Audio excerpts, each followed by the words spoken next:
First on, okay. First on the agenda, we have council open discussion.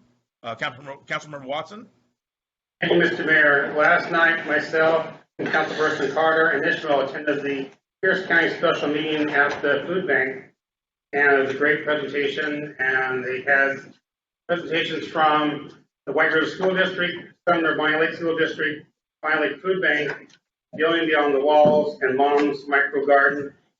These goodness sisters were there, and they had a feast afterwards. So it was quite a spread. They had lots of people there. So it was very interesting.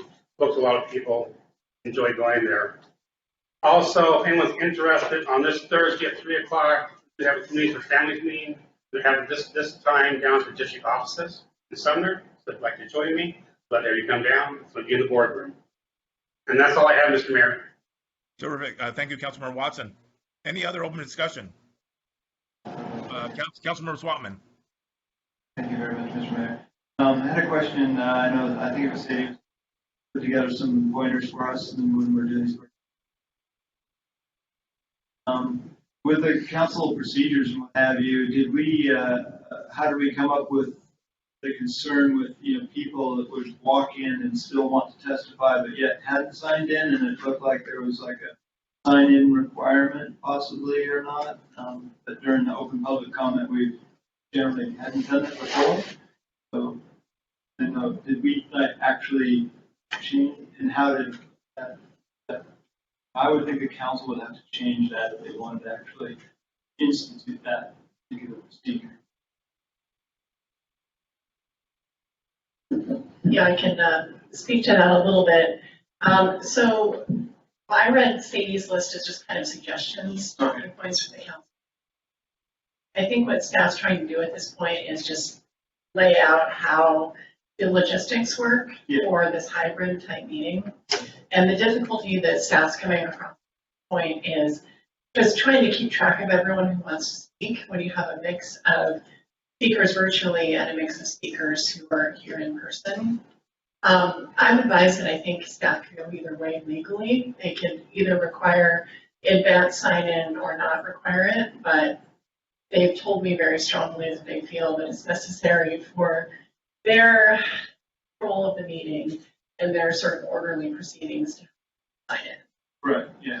Makes sense to do that from their perspective, I suspect. I was just wondering because, again, being a council meeting with the council, policies and procedures, what have you, I don't think we have that sign-in requirement in there, right? Right. No, it's not.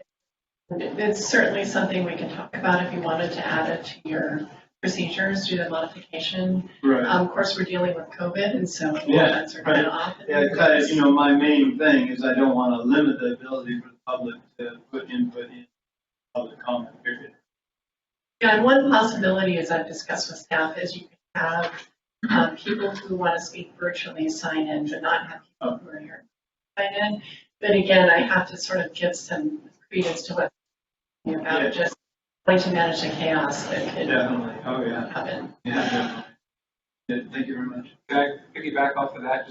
I know we're able to do the current virtual thing that we're doing right now because we're emergency orders with the government or with the governor.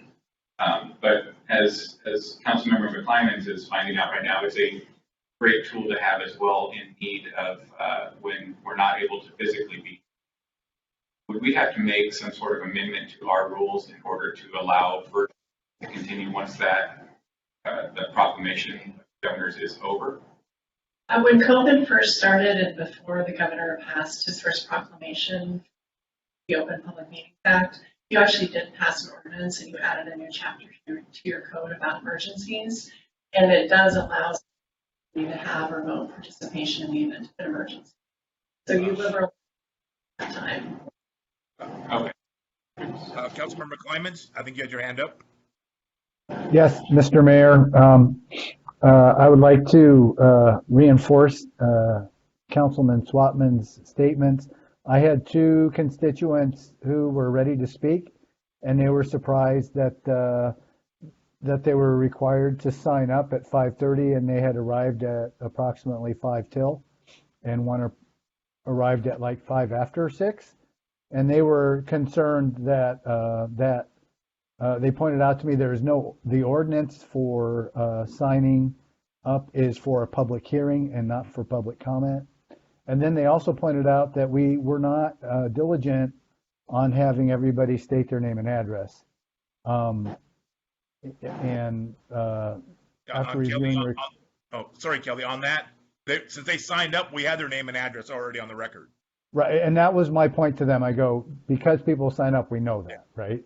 Yeah. So, But in the future, you're correct. Yeah, they did not state it, and they probably should have, just for the record, just cause, as that's what we're used to. Yeah. So, but so common sense should rule the day here, and I would think we need to let I am a proponent of letting people walk into the city council chambers, especially if people are COVID, they're timid with COVID, but they still feel important to take the time to come forward. Then I think we should respect that, regardless of if they're early, late, or as long as they're present during the public comment period, I think we should let them do that. I would do that and state their name and address. So, I think that's a good practice. Or we should change the code to make it clear so that we can point back that you sign up for these things. So and you know how much I am a fan of making new laws.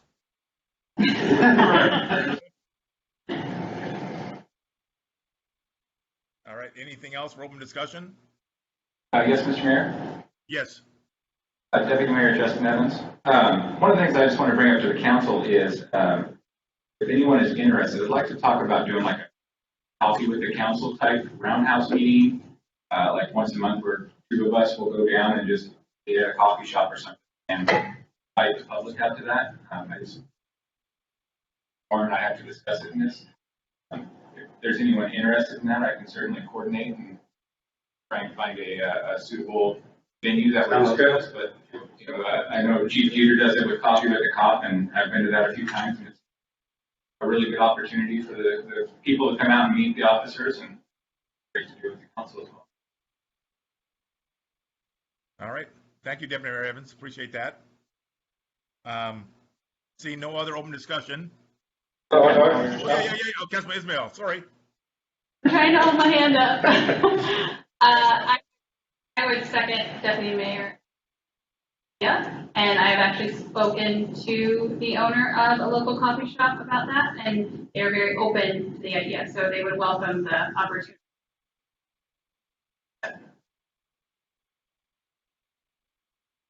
And So I'll go ahead and speak. Councilmember Carter, for the record. I would like to piggyback off of as far as good idea as far as council, and then also when they. Another thing I wanted to bring up is a few times over my first term, but over my term, I've seen things come up that seem to be like an emergency, that we have to get stuff through or whatnot right now. I really don't like the time pressure sometimes that these provide. And so I'm wondering, and maybe I think you can give us some guidance on this, is I've seen other cities have like a first hearing or a second before it's voted on. Is that something that we can do or should do? Maybe provide some guidance on something like that? Or how do we do that, I guess? Yeah, it's up to you, how you have your rules. I work for a city that does that. They have first, second, and third readings, but they also don't have committees. So they don't have a chance to be fully vetted by a committee before it goes to the full council. Go ahead, Kathleen, go ahead. They also only meet twice a month, so it's a little more important. So I think we probably don't have those multiple committee structures. I think the whole point, Councilmember Carter, is the committees are supposed to vet all this stuff, bring it to a workshop, and they can sit in workshop for a long period of time to get answers and all those things. So, I think if you have a first reading and a second reading and a third reading, you can do all that. You may want to limit your committee meetings because you're just going to add, it used to be too, our agendas used to be pretty full. So, either way the council wants to work it, that's fine. We want to get you the information correctly and accurately. So that's our main goal, is to make sure you get that information. So however the council wants to deal with it, just let us know, and we'll definitely do our best to work with that. Well, I think my thought would be that if it comes out of a committee and comes to the council, then it gets 2 readings. So that essentially the council hears what it is. They have, say, a week to think about it, talk to constituents, whatever, figure out what they really believe about it before they're forced to make a vote. It just gives a little bit of time. And obviously, I don't want to project it out to where it's too long, because obviously stuff has to get done, and we don't want to stop that process. So I'm just looking for like a week or something here to be able to do that. Slow that down a little bit for us. Mr. Mayor, if I could, this is Woody Nicholson. The way the council has their process set up now, theoretically, things are supposed to be acted on at council meetings. But the council's made exceptions to act on things at workshop. But if we're going to now have things at council meeting for a first reading and then a second reading, pass them at a workshop, whatever, in order to try and expedite things, but also have a week now to consider what we're doing, then I think you need to reconsider the whole process and recodify that in your council rules and procedures. Theoretically, as has been stated, the process was that council committees would act as the first reading. Second reading then would be in front of the full council. So you'd be fundamentally changing your process. Councilman Ismail? Yes, Mr. Mayor, what about on line item? What about an adaptation to that? So there are things that come up that don't go to committee that could use a pause and to be able to discuss before an action is taken. That's just to piggyback on what Councilmember Carter is saying. So yes, I understand the committee, that structure is to slow that down, but there are things that we talk about or that we act on that don't go to committee. So is there an addressment for that? Mr. Mayor, if I could respond. Yeah.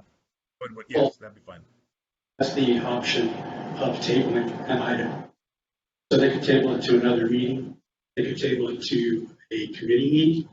If they're asked to review an item that you haven't had an opportunity to consider fully, then you could table the item.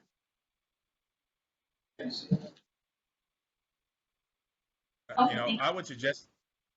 Sorry. My thinking is, if you want to look at your procedures, I say you should have a workshop just on that. It's not that easy. Ask Councilmember Swatman. Everyone has their thoughts and ideas, and I think you should have a workshop on that item and go through it and figure out what this council wants to do, because you definitely can change it. I mean, you're the council today. Who's to say the council tomorrow will not change it back? So, but you got to feel what's good for you and what you think is good for the city to make it work. That's just my 2 cents. Because some of the stuff that Angela was talking about, are those just, because there's only a couple of them.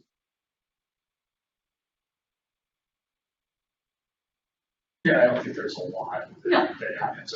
Sometimes it's an emergency thing. Well, there's an emergency done, right? So, yeah. And then there's a couple of, CDC generates some of that stuff because and the policy that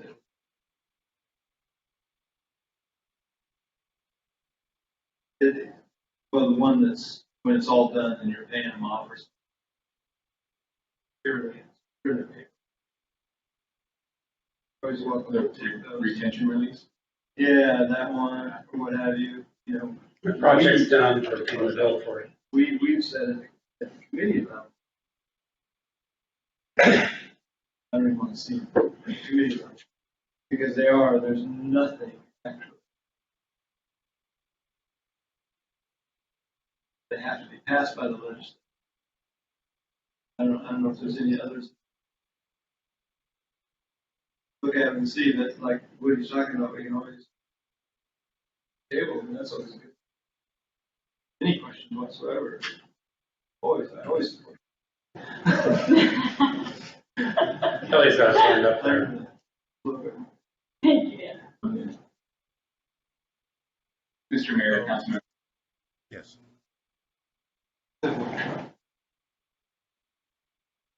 So regarding, excuse me, Mr. Mayor, regarding the topic of council procedures, I would think we should definitely schedule, and I would appreciate having a workshop just on procedures. I have some material I'm preparing along those lines because I'm concerned that we understand those. I've been trying to observe and not say no to everything. I would feel safer saying no to everything, but I look at the quality of the work that the staff does. I look at the earnestness with which the council considers things, and there's that has swayed me to not be, just to say no just because I don't feel like I understand something, or to abstain because I don't understand something. So I understand what Councilman Carter's saying, but I think if we work through some procedures, if we took some time and did that, that would be beneficial for everybody. Review the code that as it stands currently, what the decorum is, what the expectations are, and then make sure that we reinforce those. That would help me, I know, so that we can do a better job representing the city.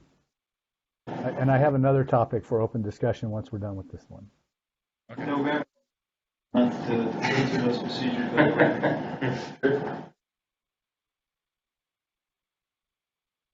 You want to put that on an agenda?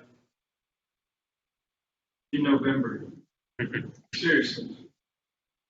Why would you change them now?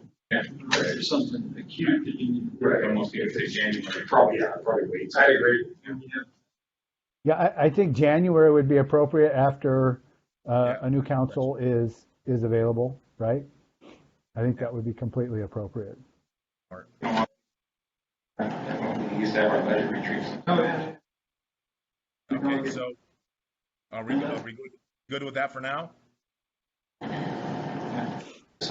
All right. So moving forward, Councilmember, do you have something else? I do. I'm very concerned about the local law enforcement legislation and the impact to our community. I'm afraid that I've heard a lot of anecdotal material from not just law enforcement, but also from constituents. And it appears there's also some news reports.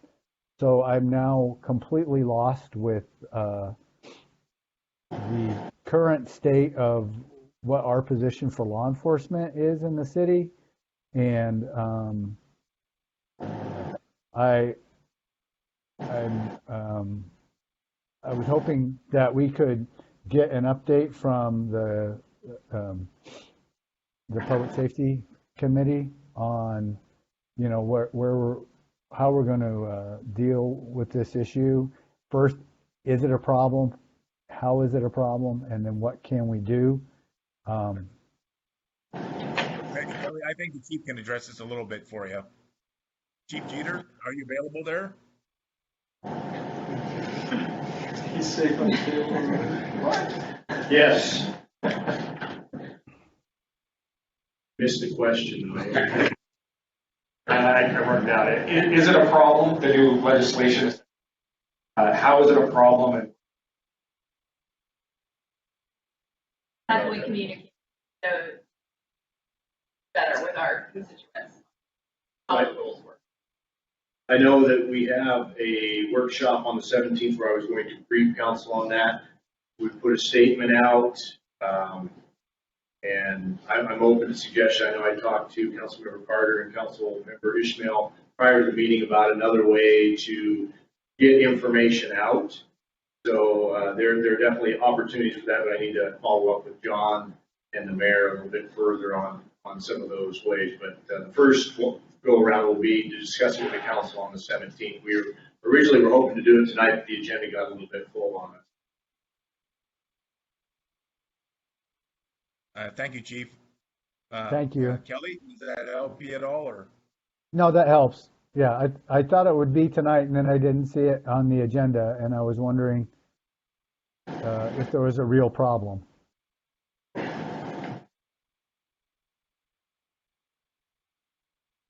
All right, thank you very much.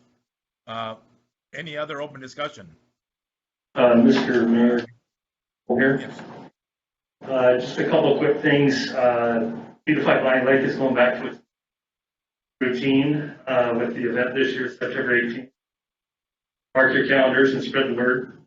On a separate note, in regards to public safety, I know we've talked a little bit about the public safety building once East Pierce Fire and Rescue move out, but has there been any development is there going to be a conversation in regards to that? I know we're still a ways out, but is there any other uses other than letting Chief kind of take the rest of that building over? Well, we haven't had discussions at all yet. I think there will be discussions, and council will be engaged in those discussions as far as the use of that building and what it amounts to, all those things. So yeah, there's still a lot to come on that, Todd.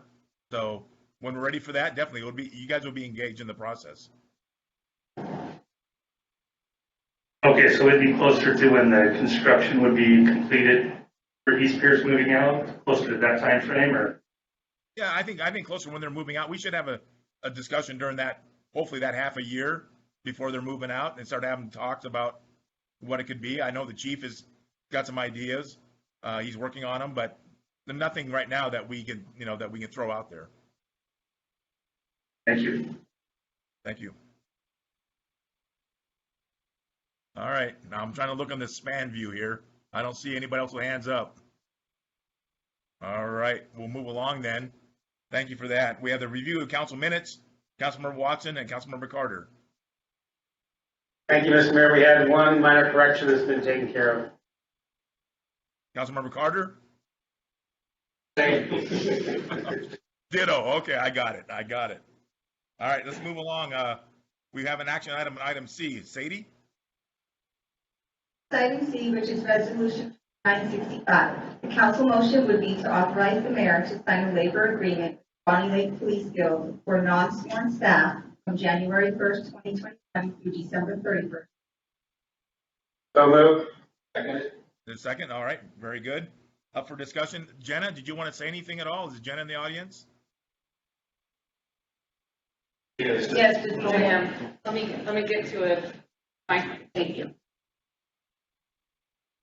Thanks. The chief actually is taking on the main responsibility of working to get this collective bargaining agreement finalized.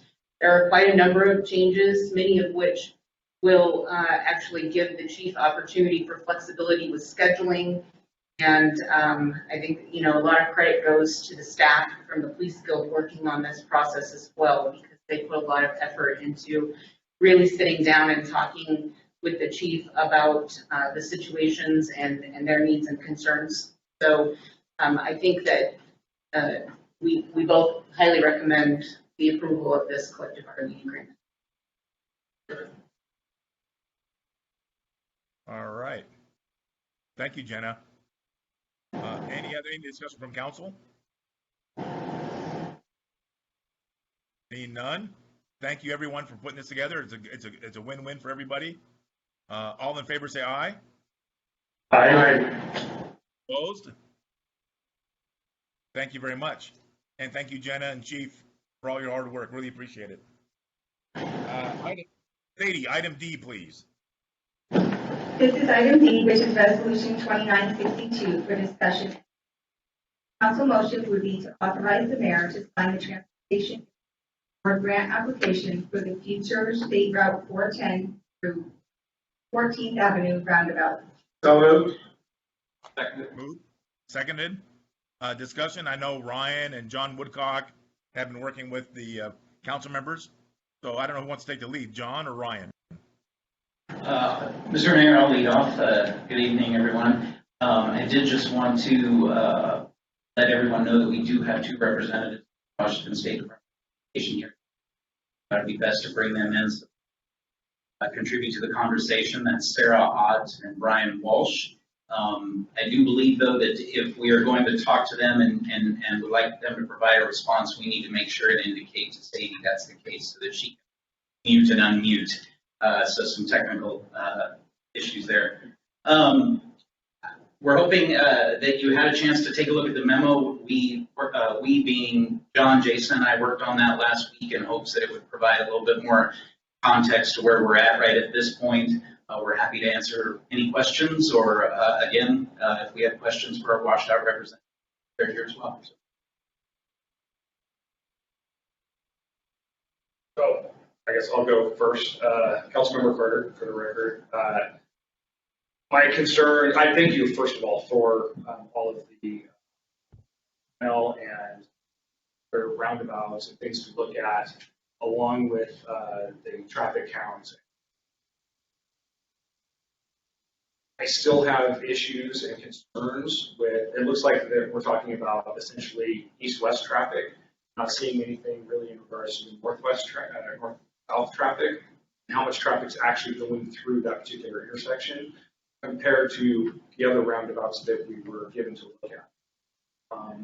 Most of the roundabouts, I've looked at all of them, and it appeared to me that most of them were, if it's a state highway, typically it was a 2-lane highway, maybe intersecting with another 2-lane highway, which was like a T intersection, sometimes obviously, quite a few of those. And so I'm not seeing anything that seems as busy as 214th and 410. My concerns stand as far as what they were initially with, number one, that's a state highway, so why isn't the state paying for it? And number two, pedestrian safety at a roundabout with not having the lighted crosswalk type deal. We still have crosswalks, smaller crosswalks, but with the pedestrian safety people not being used to stopping and looking for pedestrians as you're approaching roundabout.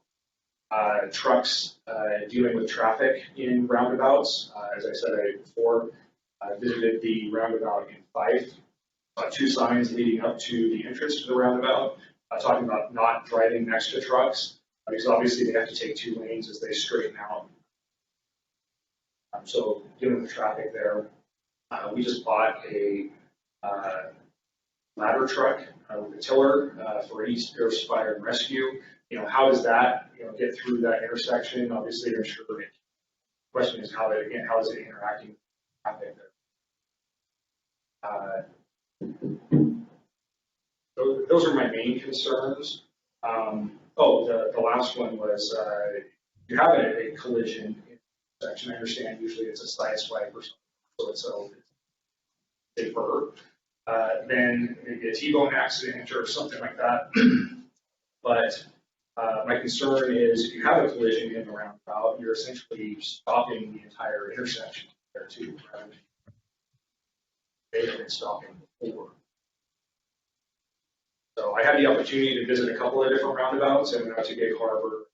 I tried to look at the other ones. Again, thank you for those. But at this point, my concern still stands: level of traffic, pedestrian traffic. The counts that we had from 2018 or 2019, before 800 apartments were put out a block away, so and looking to put in. So those are my concerns. Okay, so I'm going to bring Brian in here shortly because he does have a lot more experience with roundabouts in Washington, obviously. But the ICE evaluation that we did account for all of those projects that we had in the queue, which included the apartments you're referring to. And they project out to 2040. So that was the design was looking at the 2025 horizon and then the 2040 horizon. years, and all of the traffic that we have, the background traffic that we have, and then projecting out to that point. So all that stuff has been accounted for. We got level of service A at 2025. We got level of service B in 2040. So the roundabout's going to work with all the traffic that we have. The pedestrian crossings will have the rectangular, rapid rectangular beacons. So as a pedestrian does enter that crosswalk, they will fire off. So the driver will see that a pedestrian is in the walkway and will be able to slow down to stop. They're only going about 25 miles an hour. So stopping in that location is no different than stopping on a local road byway. So those two concerns should not be an issue at this point. But I would like to invite Brian in. Again, he should be able to enlighten us with a lot of these similar roundabouts and the experiences that he has had with Bonney Lake as they've installed literally hundreds of these things in the state. Brian? Yeah, good evening, Mayor and Council of the City of Bonney Lake. Brian Walsh. I work out of our central office for DOT in Olympia. I'm joined with Sarah Ott. Sarah is our regional traffic engineer for the Olympic region, which covers Bonney Lake. John, I heard most of what you had said there, and I think you wanted me to address, was it the last two questions that the council person had? Yeah, the ability of the roundabout to function is the amount of traffic that we have in our situation here. Primary question. And you cut out there, but I'll assume what I think I heard. If a collision occurred in a busy roundabout, we have a number of roundabouts that carry average daily traffic, and this would be the total cars entering above 30,000 in a number of locations. I know that John and Ryan from the city staff there shared some of those locations. Two of our examples sit in the Spokane area. North of Spokane, if some of you are familiar with US 2, north of the Y, they built a new development on US 2. US 2 is a fairly busy 4-lane facility, very similar to 410. And Costco contributes, as well as the other pieces of that development contribute a fair amount of side traffic. And so much like your process there on 410 and the study and the modeling, there were concerns about whether or not traffic would be handled by that particular multi-lane roundabout. It also has a crossing there as well, although not a lot of pedestrians.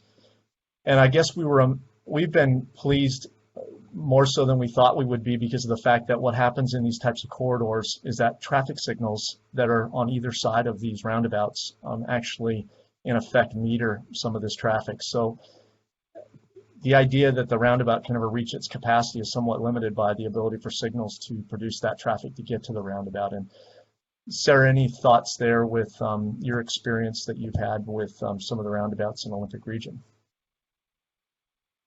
Yeah, thanks, Brian. I agree. The roundabout is not the weak link in the corridor, so to speak. As the modeling shows, the roundabout does perform significantly better than the signal, and I would expect that to hold true here as well. Being able to fluctuate with demand, with changing demand. If you have a surge from the side street, it can accommodate that really well. If you have a surge from 410, it can accommodate that really well. It's very dynamic and flexible, unlike a signal, which is fairly static in what it's going to allow. So it does serve those movements better. It serves pedestrians really well. I heard a concern for pedestrian safety. Pedestrians have the right of way at a roundabout. There's no waiting like you do at a signal to get your turn. There's a very low speed environment. You're only looking in one direction. So it's very simple. It's a much more simple crossing for a pedestrian. So there's a lot of benefits here as well from that mode. Hang on, sorry, I think Councilman. I don't understand how that's true, obviously not being the traffic engineer, but you're telling me a non-signalized crossing is safer than a signalized crossing for pedestrians. That is correct. And one of the things that's kind of counterintuitive here is that I'll use a couple of examples of some roundabouts in an urban core here in downtown Olympia. The daily traffic is about 26,000 on the main line, and on a summer day pre-COVID, we were seeing anywhere between 200 and 500 crossings at any given section of these two roundabouts that are closely spaced. If you guys are familiar with that part of West Olympia, right above the 4th Avenue Bridge. One of the reasons it's so counterintuitive is that when you look at statistics, and we have, there's some studies out there with the Roundabout Informational Guide that's looked nationally at this, is that when you mix low speeds of roundabouts because of the curvature and the curvilinear pieces, you get a lot more heads up that there's a pedestrian in the view of what you're doing as a driver. And so the idea of that interaction, you've got a fairly clear view. What happens at signals, and this is something that many of you probably can relate to, right turn on red and right turn on green can be very hazardous. And the hard part is pedestrians walk a bit with the idea that they do have the right of way. Yeah, they have the right of way, but if a car is deciding they're going to take a right turn, they look left and turn right. That dynamic shows up over and over and over again at a signalized intersection throughout the day. And that's why statistics show signal injuries at signals for pedestrians and bicyclists are higher and usually more severe injuries. So that's studies that are fairly well laid out because of that dynamic.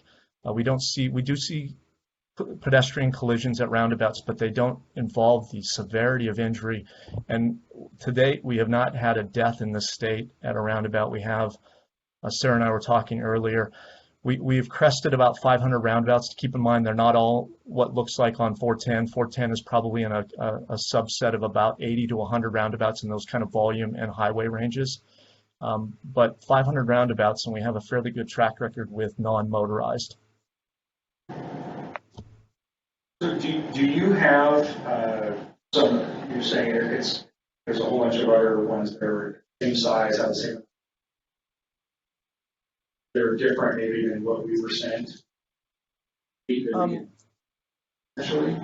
Well, I think you can look at that one at US 2 in Spokane. I'd like to pick examples that are congruent with what you guys are trying to do with Highway 410 and this particular state route through the community. I guess I'm hearing that there has to be a benchmark reached, that it has to have a certain volume and it has to have a certain number of pieces to qualify. I think any particular roundabout that's on a 4-lane facility that has a speed limit above 35 fits the 410 dynamic. And that's probably more the important piece, is the context of the facility rather than looking for the exact volume that would match on the main line here. One thing that we've seen, and it happens at Fife a little bit, is that you see an ebb and flow where the roundabout is fairly empty for seconds at a time, meaning 20 and 30 seconds, and then the surge comes from the traffic signal. And then that thing loads up pretty fast, and it's got to serve all that demand immediately. And that seems to be kind of the ebb and flow that happens on these corridors with signals and roundabouts. Yeah, and I'll pause there. I would, I guess, just think that it's a little bit different in that N is essentially 6 lanes across on 14th is 4 lanes, I believe. And then some of those do come from an intersection, so I can see where it would be. But our speed limit's 45 on 410.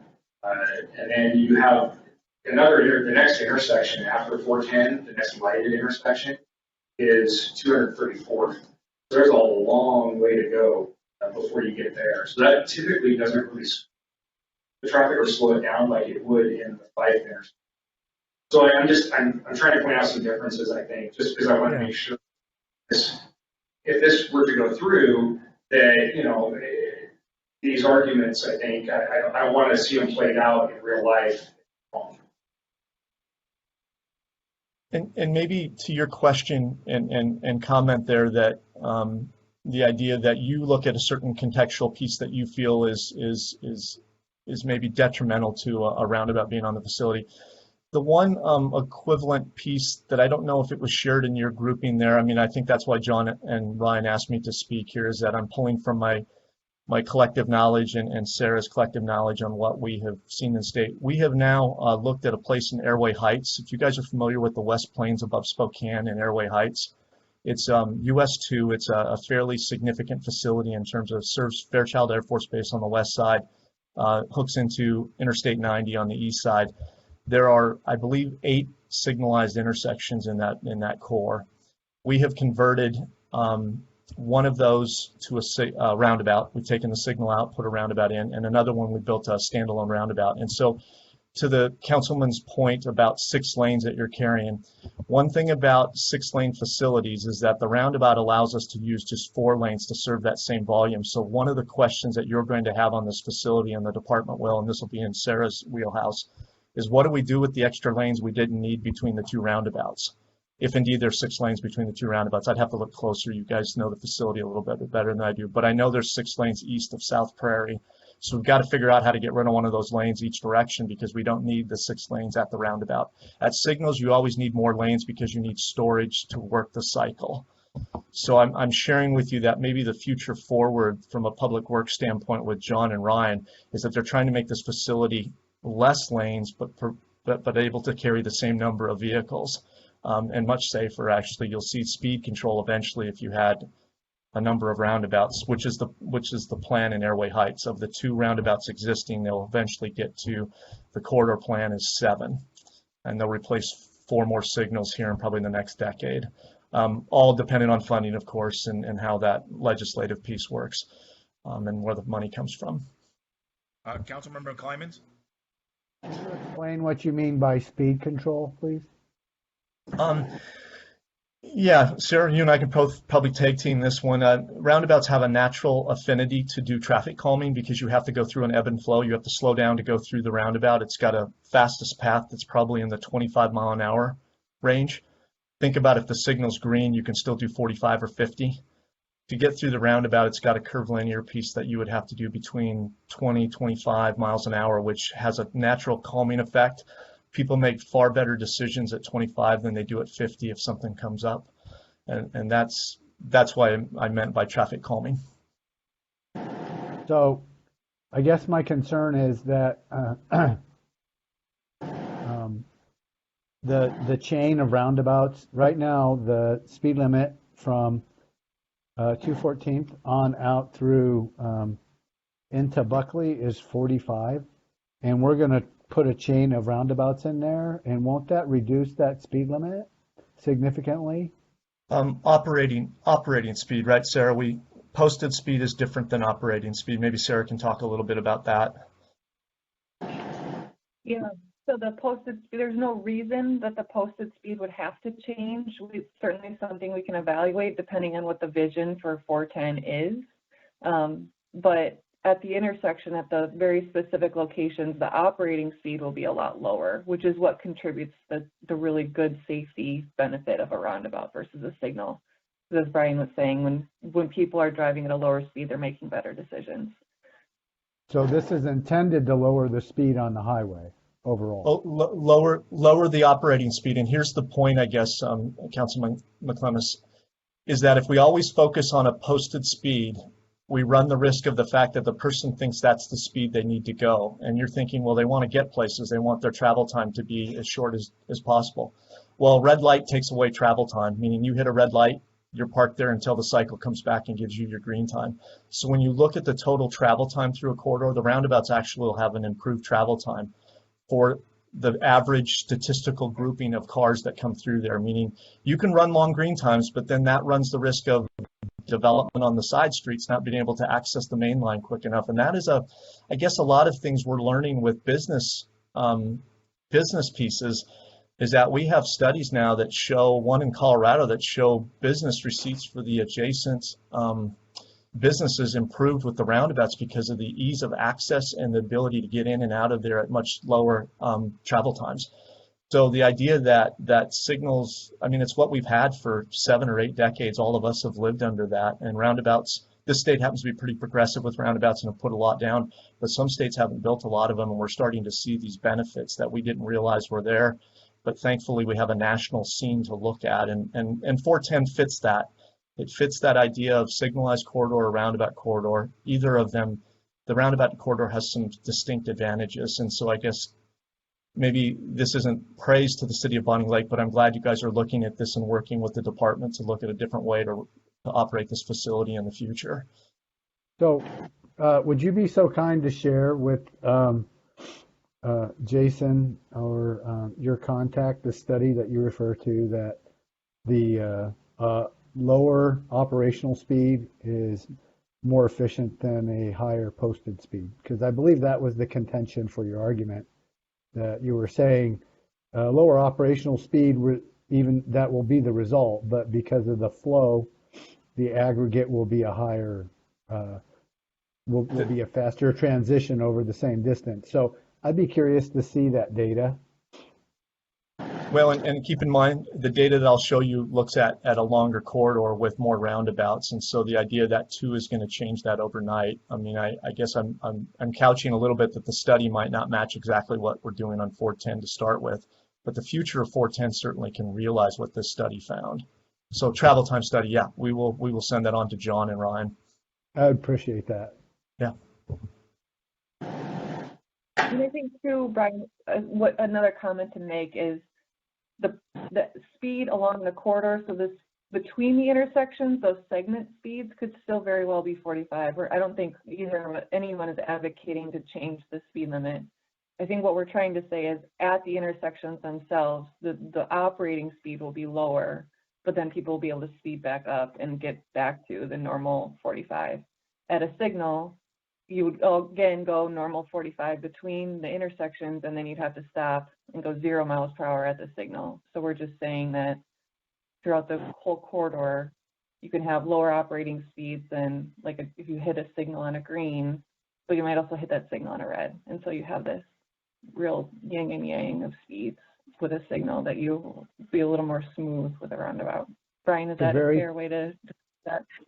It's a very stochastic process, right? And there's a lot of key theory involved. So it's flow theory, yeah, Councilman McClemens. It's flow theory, and I think what we've seen, and there's some anecdotal as well as just the studies. I don't know how many times we have looked at a signal. It has this natural stop and go and serve everybody. If you think about signals, most of them have 6 to 8 phases, and so we start to recognize pretty quickly that yes, you time a signal for peak hour, and that's a lot of the studies. We look at peak hour, but we lose all the other hours of the day where we could have had really good operations and good flow because we were focused on signal timing for the peak hour. And that's the challenge with stopping people completely and then having to start them back up. It becomes a really kind of a tough math equation.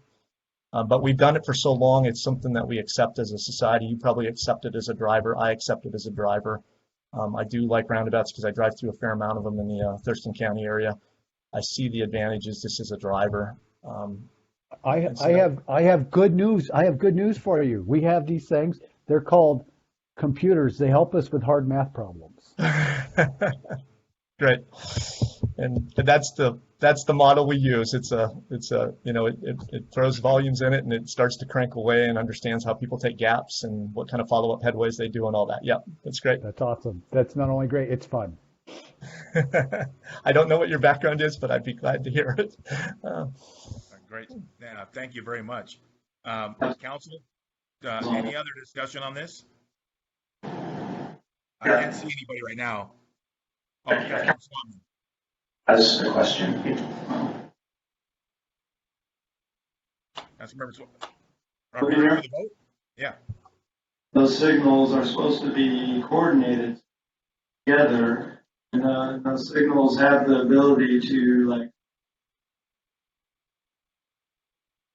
it going the other way. So trying to make an intersection as a static entity that's going to have an existing light cycle, doesn't exactly work compared to a roundabout, which has it's a fixed entity, so it's always there at the same time. So no matter when, at 2 a.m. when you're going through that intersection, you're going to be going 5.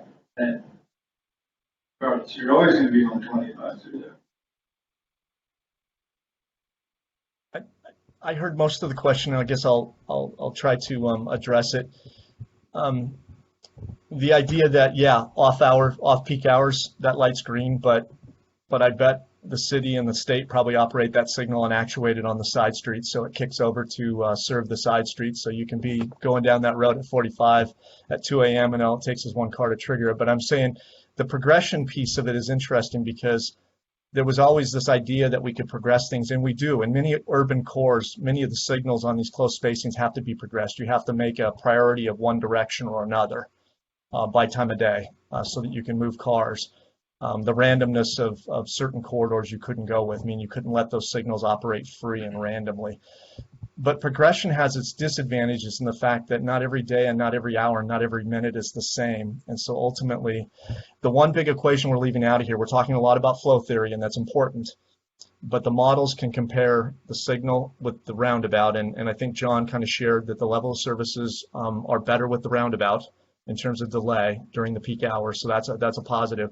But the key thing that we're really looking at here is that how do we ever get safety at these locations if we know that high speeds and mistakes by drivers with red, yellow, and green lights, we have to start thinking about that. That's a charge that Sarah and I, we're held under a fairly strong policy called Target Zero, and the idea is to have conversations about how do we lower severity of injuries that occur on the system and eliminate fatalities if we can.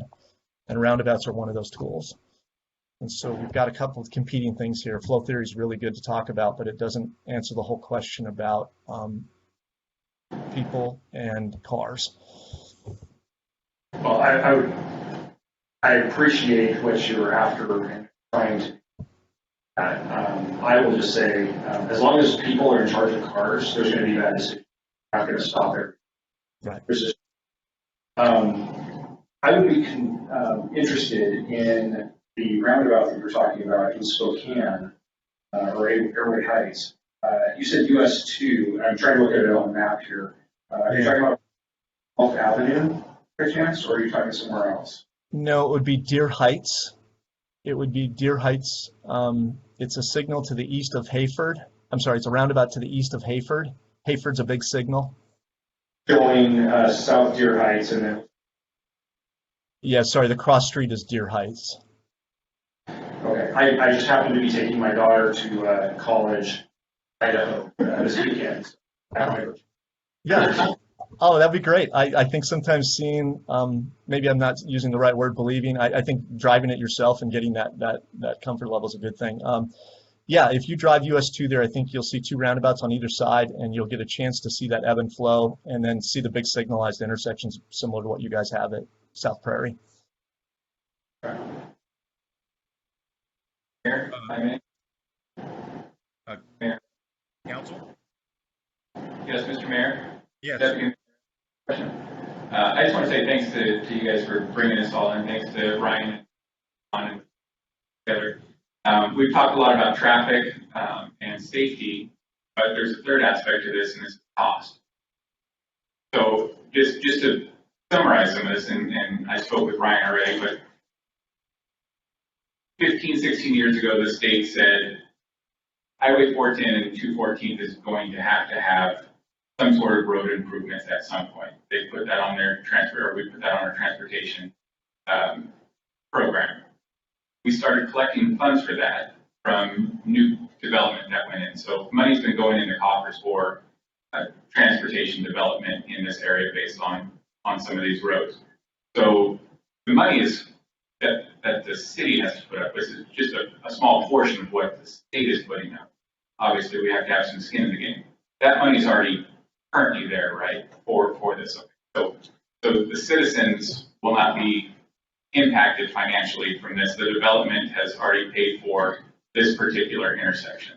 That's correct. Development pays traffic impact fees. Okay. And those fees that we've accumulated over time are available to be used as the match money for the grant. Okay. Roundabouts, typically cheaper to build, a lot cheaper to maintain. The average, I read the average life expectancy of a roundabout is about 30 years, where it's about 12 to 15 for a traffic signal. traffic signals, $5,000 to $12,000 a year annually for light repairs and maintenance, all of that stuff, plus sending people out at midnight on a storm night to fix things. You know, that intersection will always be open. So overall, it's cheaper to do. You know, flow theory says it'll get more traffic through. Safety data suggests that it'll be a safer intersection. So that's the 214th. What other triggers would there be if that 214th, if the state magically said, you know, we've changed our mind, we want to do a light here? Would we have to redo some work over by the Home Depot light or flow into that?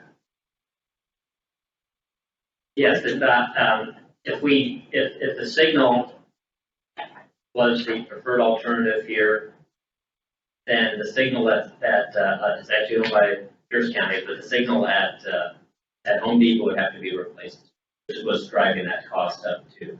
Okay, that cost is factored in, or that would be a secondary cost? That's the fact, that was factored into the $5.5 million. Okay. Right. So about $5.5 million, if it was the signal, and it was $3.5 million. Okay. Would the county be paying any of that money for their signal? No. If you impact them, you do it. So that would, sorry, Councilmember Knoll, for the record, that would include improvements to the signal at Home Depot, the $5.5 million. Yes, that would have included that piece as well. Would that have been 100% out of our pocket, or would that have also been? That would have been out of our pocket, yes, because it's not a TIF eligible project. It's a county. Okay. Any other discussion? It is a factor, though. I mean, talk about safety, travel. I mean, so you know, we've talked about everything, but that make sure Yeah, but that's the best fit. You know, you're talking about putting a facility on the ground that's going to be there for hundreds of years, and you're going to say, oh well, you know, I saved 10% on that thing. Is that the right facility to be there? Well, that's what we're debating right now. I mean, There's a factor. It sounds like I'm hearing from people that, oh, you know, hey, this costs 3 and that costs 5, so I'm not willing to even look at spending an extra $2 million to actually put the actual correct product on the ground. Well, I think correct product is, you know, what we have. Right, exactly. Yeah. But correct product also has a price tag. So, Well, yeah, I mean, it's not the only thing, but it is a. When you're trying to work a project, I've never heard anybody say that, oh, I don't want to spend the money to do that the right way. And now we're saying, oh, okay, that other way costs too much, therefore we have to. No, I'm just saying it's, you know, on a weighted scale, that has, it's not the majority of it, but it is still in there. Well, yeah. You know, I think that you can make an argument that way. I just personally would not do that because I really don't care how much it costs. I want to make sure the right product is on the ground. If that's a roundabout that costs $10 million, then that's what I think needs to be done. If it's a light that costs $12 million, then that's where I'm at. I just don't understand how this thing can possibly fit there. Because all the examples that I've seen and been given, you know, they mathematically work. They will work in a computer model. I will guarantee you that those dots that they painted on I-5 northbound in the Nisqually region work. They were exactly technically correct. It was exactly correct. They had to go rip those things out of there. They backed up traffic back down into Olympia almost when they put those dots down there. So they designed that train rail that went down beside the fort. It was exactly right. Engineered 100% correct. They had a human driving the train. Subsequently drove the train off the highway. So what's technically correct and what works in the books is what I'm having a problem with. I can't get my head around, and I'm probably wrong because everybody says that, you know, you can get in a rocket and pay Jeff Bezos $250,000 and go to space, and I would never think that would work. I would say, no way, it's not going to work, but it obviously works. And we all fly everywhere we go, we fly, and I don't know what any of those buttons mean. But I trust the human in it. Yeah. And excuse me, this is the the lowly chair here of the meeting. I think we've had a lot of discussion, a lot of input from staff, from WASDOT, which is really good. I think we're at that point. People, I think, pretty much made up their minds.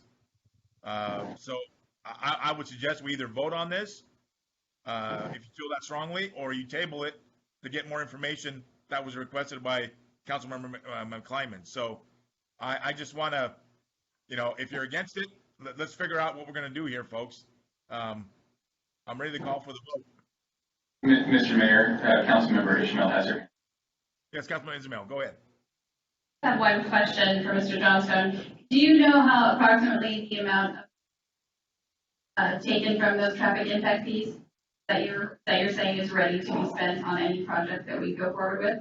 Currently, we put it in the memo, I believe that's about $1.8 million. That's in reserve for any project? That's in the traffic impact fee account.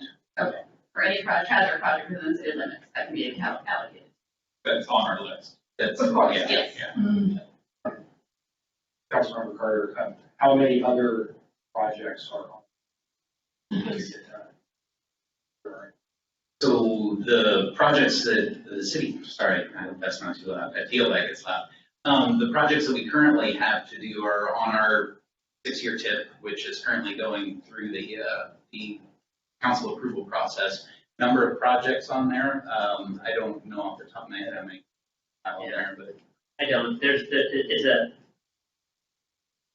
obviously the amount of projects that we have in this tens of millions, right, on our list. So it's just a process that's going to take a little bit of time. It's the ones that you can think you can get funding for, ones that are rise to the top. This one, of course, was something that was kicked into gear with the developer agreement, several years ago.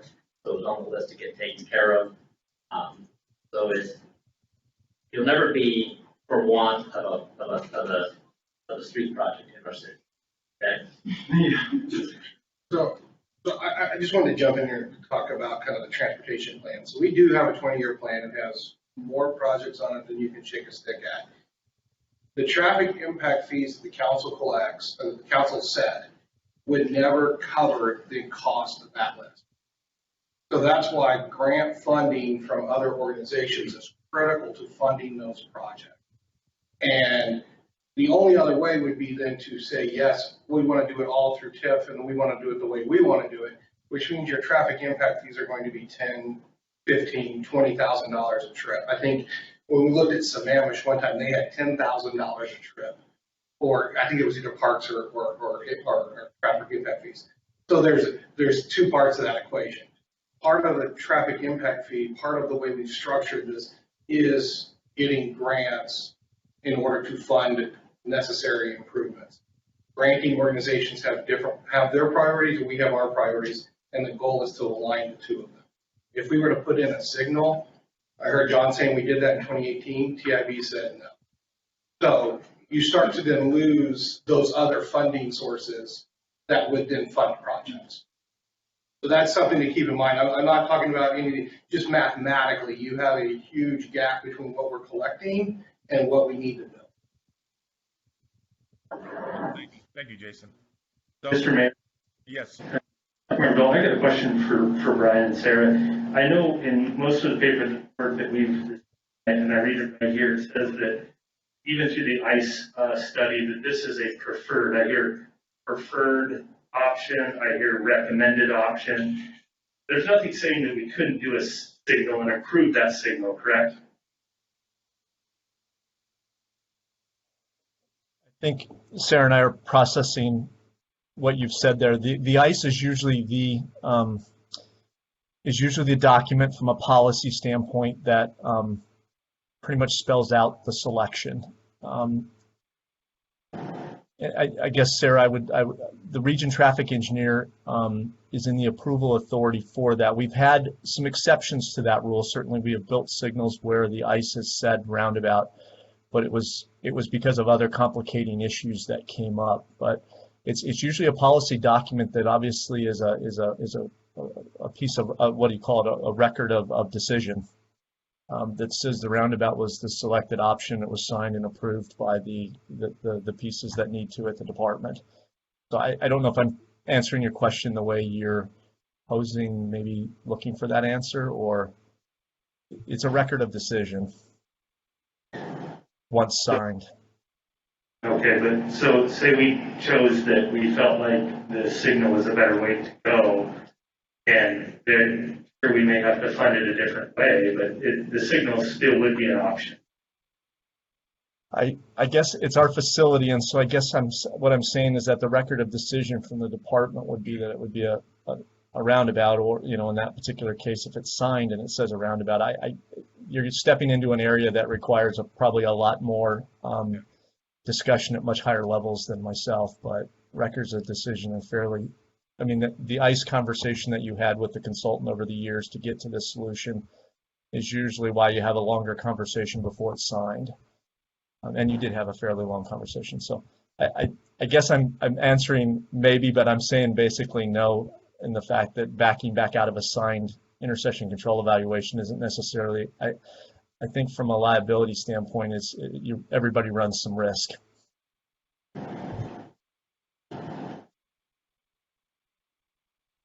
So council, this has gone through a long process, and I understand all the questions.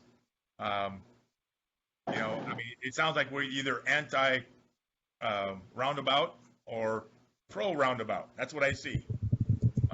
For the record, I'm pro roundabout. I like it so many times. Mr. Mayor, I would disagree with that. I don't think we are necessarily negative roundabout. Well, what do we need to hear, though? Councilmember Carter, what do we need to hear? I mean, what else do you need as far as information? I mean, we've had information. I need what I've asked for from the beginning, which is show me a roundabout with that much traffic that's set up in that same way that I can see is working. It sounds like maybe there's one I'm willing to go look at, but I don't like being labeled as you're this or you're that. I'm saying questions, and I would like some answers to those questions. If I don't feel like I get those answers, then I'm going to vote no until I can investigate it and get those answers to vote yes. I would like to vote yes. I want to. I can't do it just because this is the way we have to do it. I have to have. So, hey, Mr. Woodcock,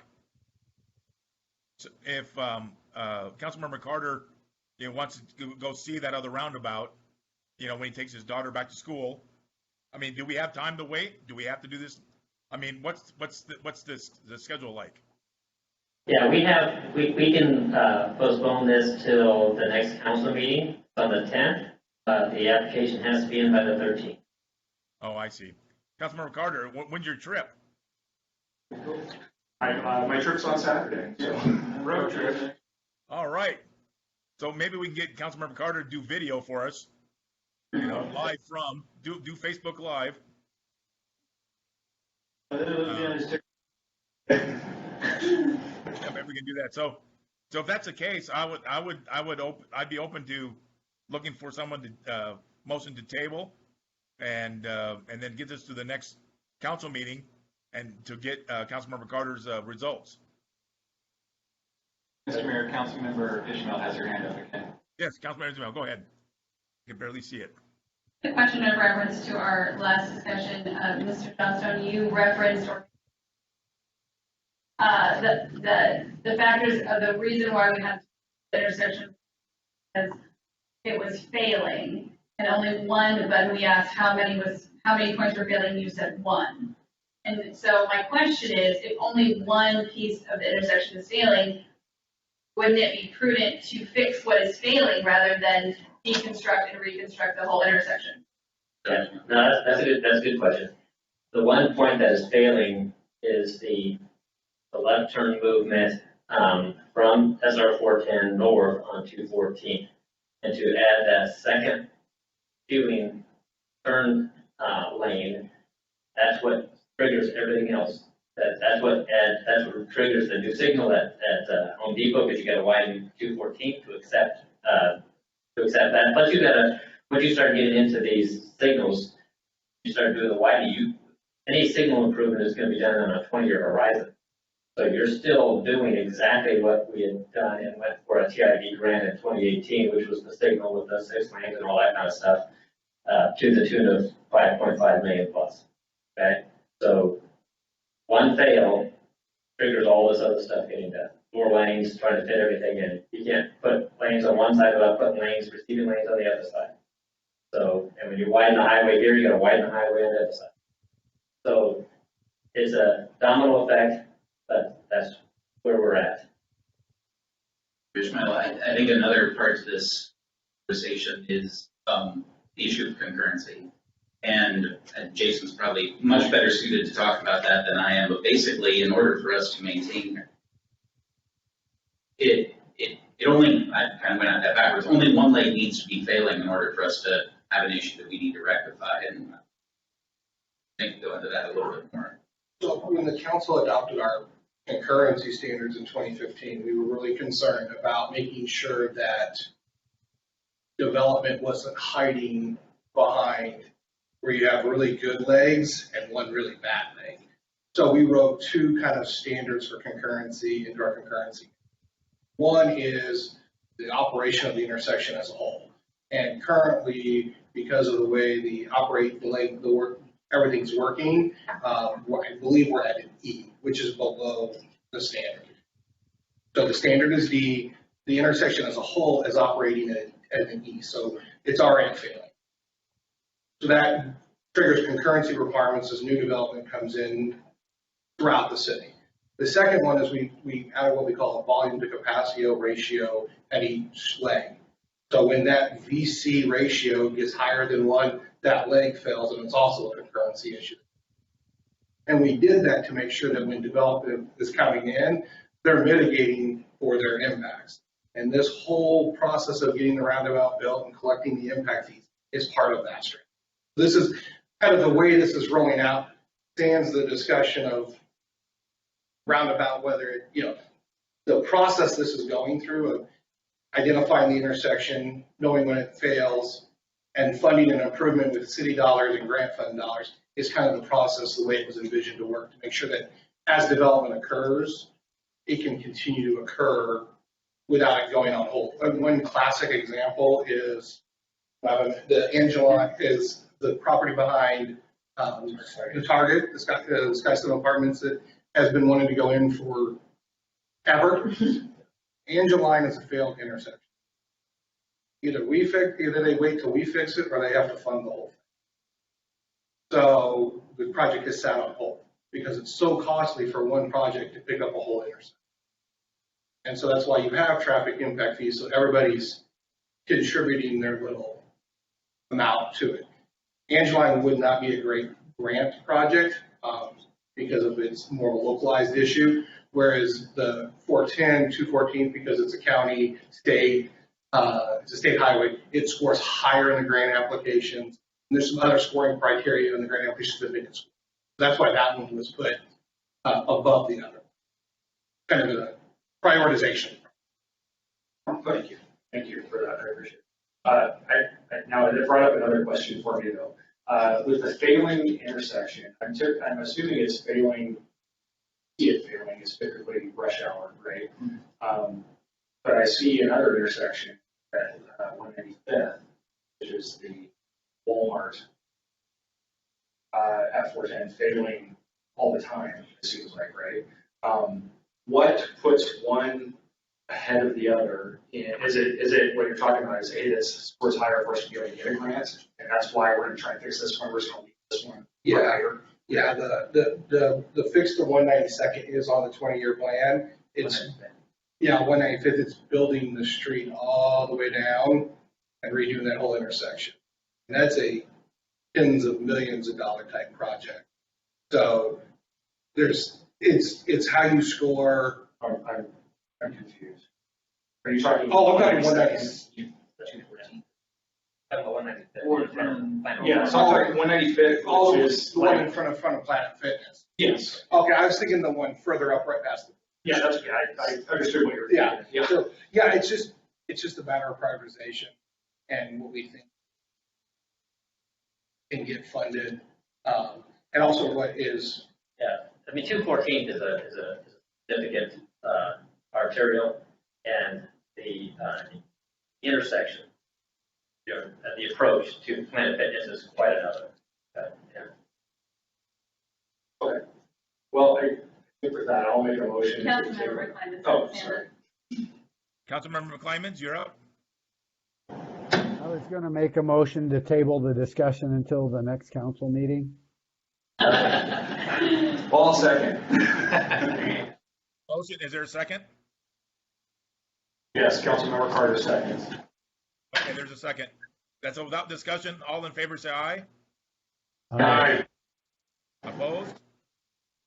All right, thank you very much. That'll be on next week's agenda. And thank you, folks from WASDOT. Really appreciate your help. Thank you. Thank you. Okay, next up on the agenda, we have item E. Sadie? This is item E, which is resolution 2964 for discussion and action. Council motion would be to authorize the mayor to sign a contract with Pierce County by court security. So moved. Seconded. Seconded. This was tabled from last week's meeting. Any discussion? Yes, Mr. Mayor, Deputy Mayor Evans. Yes. Finance Committee reviewed this as far as the financial impact. It was pulled from last week. Wording in there. Finance didn't have any issue with moving it forward to the consent agenda last week, so I believe there's going to be change in that as well. So Finance Committee has reviewed this and everyone was content with it. And as long as legal got the verbiage changed on some of the contract, then we're okay as well. Okay. Great. Any other hands up for discussion? I don't see any. All in favor say aye. Aye. Aye. Opposed? Thank you very much. Item F, please. This is item F, which is ordinance D 2174. That is for discussion on amending, repealing sections of the municipal code on permitted uses and development regulations. So moved. Seconded. Well, this is just discussion, folks. Just discussion. Not an action item. So, Jason, I guess I'll bring you forward now, bud.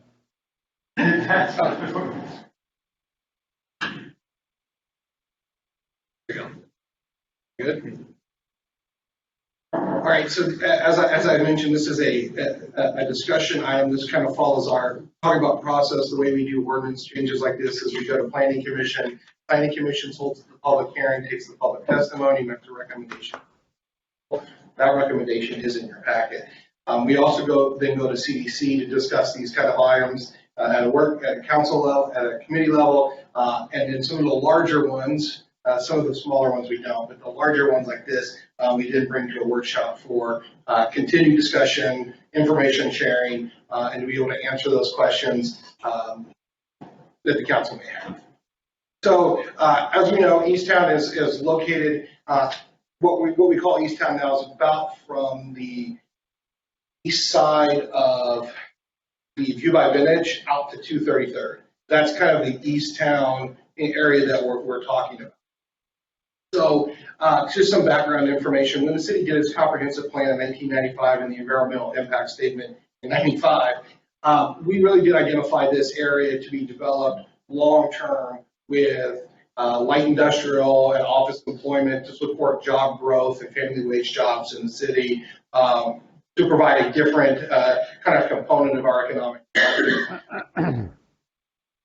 We did a supplemental EIS with that comprehensive plan and also identified this area as being light industrial and light manufacturing. And I point that out because this is something that's been on the books for a long time and it's slowly been churning. When I first started here at the city, everybody laughed at me when I said we are going to get an industrial and development in town.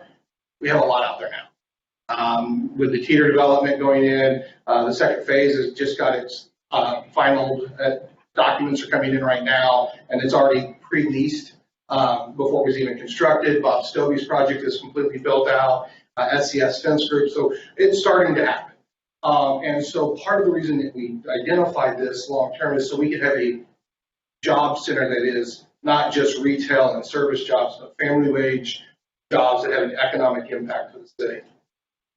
So kind of building on that, PSRC did an industrial land study, and what it did is it looked at all of kind of the industrial lands and areas that are kind of zoned or could be zoned for industrial lands, but also the economic impact. And what they found, and I kind of discussed this in the staff report, is that one, Easttown does contribute to the supply of industrial lands. And therefore, we should be taking steps to preserve and protect those lands for industrial type development, light industrial development, by kind of keeping some of the non-industrial type uses out there because they don't mix really well when they're side by side.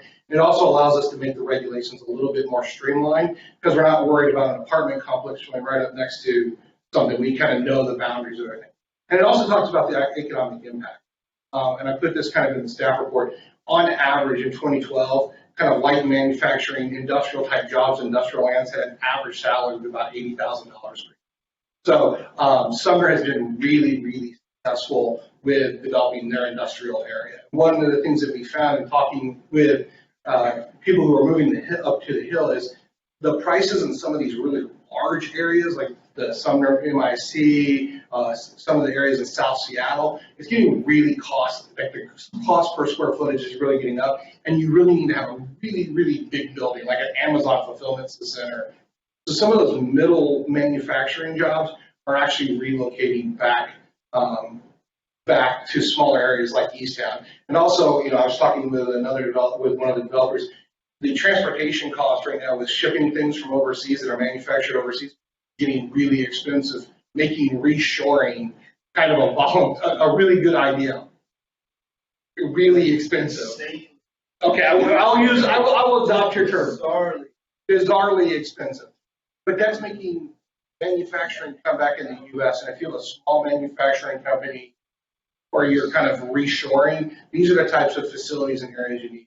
And I want to say, I wish I had the staff report in front of me because the tax implications on this is also huge, from sales tax and, if you choose to be a no tax, we've talked about that option to fund other parks and stuff like that. These are the types of things that help fund those types of. So there's a huge economic benefit of doing this type of development. I've talked to council members before. Industrial development and this type of development, if you were to look at the city as a business, is putting chips in your kind of ongoing revenue side without a high cost of service. So when you build single family homes or you build residential units, like they do by Vintage, you do get tax revenue, you do get people shopping in the city, but you have a really high cost. You also have an increase in the cost of service, parks, police services, those types of things. Industrial type lands, very low on the service demand, both from a water and sewer and traffic, but a high increase in tax revenues. So it really is a way to add to the city without also adding cost. The Pierce County planning policies were updated in 2018, and I actually led part of this effort to identify countywide manufacturing and industrial. I know Deputy Mayor Evans sits on the PCRC that kind of approves these policies and are also ratified by the cities. But the concept behind it was we have large regional manufacturing like Frederickson and the Sumner MIC, but we did not have one that was sub-regional. And so Pierce County and all the cities in Pierce County, the government, we came up with this idea of creating sub-regional manufacturing and industrial centers. You have to meet certain qualifications. Easttown is on track for that. Part of what we have to do is get a few more jobs out there. We're working on that. We also have to kind of make sure that the zoning standards kind of support industrial type development. So that's part of what we're doing also, so that we can eventually apply and get that designation, which kind of gives us a little, remember when I was talking about grants? Having yourself designated as an MIC gives you a few more grants, which is why we got the downtown identified as a county growth center. And finally, the Bonney comprehensive plan. When we adopted this in 2015 and did the amendment in 2017 following the centers plan, we really started talking about Easttown needs to be light industrial, light manufacturing. And so what we're doing right now is just kind of implementing this long history of studies and research and documents that have kind of looked at this issue from a broader scale. So now we'll kind of help you guys get squared away. So Easttown, right now you have a lot of areas zoned Easttown, but what we refer to as the Easttown Center is the area just banded in red. the areas and hash marks were removed in 2017 as part of the centers plan are now part of Midtown. So we're really just talking about that area that's in the red, that's kind of brown with a red outline. And you can see we've got a lot of industrial development starting here. We've got, this is the Compass Point, what we're working on, the Peak 410 site, Finnell Creek Industrial Park, ACD Flex Office, and the Easttown Industrial Park. So it's starting, the pieces are starting to form on the board. This area is really good for this type of development because we don't have a lot of critical areas. We have a few, but we know where they're at. They've been mapped, and so we have a pretty good understanding of what those critical areas have on the impact of development, and we can work around it. So this is already in a protected track and been taken care of, and this part of the stream, we have a little bit here, and then these two wetlands we're already aware of and studying. So we have good land that has an ability to support kind of development. So that's why another reason that this is kind of a good area. You're, unlike the Sumner MIC, you're not in a floodplain. You're not got a lot of critical areas. So a lot of people don't realize it, but a big chunk of the Sumner MIC is in the floodplain, which means that all the business down there have to have flood insurance and stuff like that, which also increases. Just one kind of advantage that we have. And 410 is considered a T4, I believe it's T4 there, transportation route, which for freight mobility. So, Jason, looking at this map that we have up here right now, obviously, Pierce County Regional Council does have an urban growth area. This is not in our UGA. However, there are credits available that you could apply for to square that up. Yeah, this is all in the UGA that we're showing right now. We have been working, I have been working since I got here, almost 10 years ago, to convince Pierce. Over 20 years. Yeah, I know. To convince Pierce County to let us square this up, and I have done numerous different creative attempts.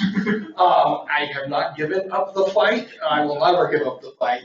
The last one, as Councilmember Evans noted, we created a UGA banking program. We got credits in the bank. We got PSRC and everybody to buy off on that approach so that we could move the urban growth area boundary if it was shrunk somewhere else. The county shrunk some areas, put some credits in the bank, but then they were all supposed to go to Buckley, and then Buckley backed out at the last minute, but the points are still there. We're still working on that. Yeah, so that's still an approach, because Buckley wanted more than what was available. Yeah. And they said it's all or nothing. Yeah. And Gig Harbor was the one that gave up some. Yes. Yeah, So, right there on the so the points are there, and I worked on that policy for this very specific issue. Pierce County is not opposed to squaring up. This is not a county versus city issue. It's the Growth Management Act and the way that the Growth Management Hearings Boards have said the way the UGA is calculated. So right now, just for short history, Pierce County's countywide urban growth area, which counts all the cities and unincorporated areas, is oversized mathematically. Adding one new home, one new job is considered a violation of the Growth Management Act, and the Growth Management Hearing Boards will deny it. And they did. There was a case about 7 years ago where the county added capacity for 2 additional homes. It was appealed to the Growth Management Hearings Board, and the Growth Management Hearings Board ruled it was inconsistent with the Growth Management Act, which is why we came up with a UGA banking ideal as a way to try to get around that. So lots of things that are in play, but yes, we're still trying to square those boundaries. I will continue to climb that horse until I can finally get it done. So just kind of macroly what we did with the permitted uses. Took a lot of what I consider low kind of service retail uses off that are kind of located in Midtown, and really focused on, and we took off residential uses because you can't have residential uses in an industrial area. So we took off some of the retail uses, some of the service uses, but like restaurants, brew pubs, those types of things are still kind of allowed out there, with some more of like the little weird retail services. I think laundromats. Like the little coffee shops? No, coffee shops are still out there because that's a service that people manufacturing would want. I'm thinking more breweries are on there, and they stayed because that's actually considered industrial development. What came off, I think, is like nail salon. So those types of the uses that you see in the Fred Meyer parking lot next to Fred Meyer. Those are more types of. But we countered that by adding a significant number of manufacturing. So macroly, that's kind of what we consider manufacturing: construction, manufacturing, transportation, delivery and logistics, warehousing and wholesale, and kind of this other industrial services. So as I go through this list, anything that has a check mark is something that was already in Easttown. Anything with the little square or something we added. So we already had building and home contractors out there as a permitted use. We added heavy and civil construction, which is the companies that maybe build some of those big dozers and stuff like that. Then on the manufacturing side, bakeries, breweries, and distilleries were already out there. Cabinet and furniture was out there. We added metal fabrication. I'm still hope that there's this business in Sumner that will relocate to Bonney Lake someday that does metal fabrication, apparel, computer electronics manufacturing, sports athletic manufacturing, medical equipment, signs. Over here, we added more distribution type facilities, couriers and messenger services. That was already pretty much covered out there. We just kind of kept it. And then on the other side, we added building and ground services, caterers, vending machine operators, and lane and service. So we did take away some permitted uses, and we expanded some permitted uses, and we did this in order to protect this small section of the city for these types of uses. Very similar to what we did when we did the Midtown zoning change, where we took away some of the non-tax generating uses in order to protect the area for tax generating. What about recreational? Or trampoline center? That would all be more in Midtown. So that couldn't be developed, because some of those are put in warehouse. They are, and that's why we didn't allow it as a permitted use, to kind of guide developers toward the types of uses that we kind of need out in that area. Yes, if you have a big building and you have 300 uses that are allowed, they'll find the first one on that list. Right. And it could be one that we don't want as a city from a policy standpoint. So what we've tried to do is guide the uses to those uses that are family wage jobs, that are going to support creating a cluster of manufacturing and industrial uses without putting the trampoline nation in the middle of the warehousing district, and then trampoline nation parents complaining to the city that their kids almost get hit by truck traffic because they're in the same parking lot. So there's a lot that goes into kind of trying to figure out how to balance the scales. So that, yes, we did take a look at those types of uses that sometimes land in industrial areas and try to say, or no. One that we left out there only because it was been a policy decision that that's where it's going to go, is adult entertainment facilities. You have to have a zone that allows them in the city. By the Constitution of the United States, you have to have a zone that permits those types of uses.